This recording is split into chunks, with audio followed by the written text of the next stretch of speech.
গোপাল তো এক চিমটি মশলা দিত, আমি এক মুঠো দেব, আরো বেশি সুস্বাদু হবে। ভোলা এক মুঠো জাদুই মশলা আলুর পুরে মিশিয়ে দেয় এবং খদ্দেরদের ডাকতে থাকে।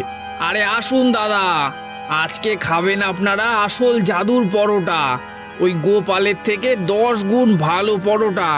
কিন্তু যেই সে পরোটা তেলে ছাড়ে, সঙ্গে সঙ্গে তা পুরে বিকট কালো হয়ে যায় এবং একটা বিশ্রী গন্ধ ছড়াতে থাকে। ছি ছি, এ কি দুর্গন্ধ! পালাও এখান থেকে। এ কি হলো? আমার জাদুর মশলা, আমার স্বপ্ন।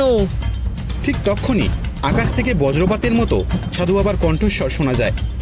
আমি বলেছিলাম লোভ করবি না, যা সততার পুরস্কার তা কোনোদিনও লোভীর হাতে থাকে না। তুই তোর লোভের শাস্তি পেয়েছিস।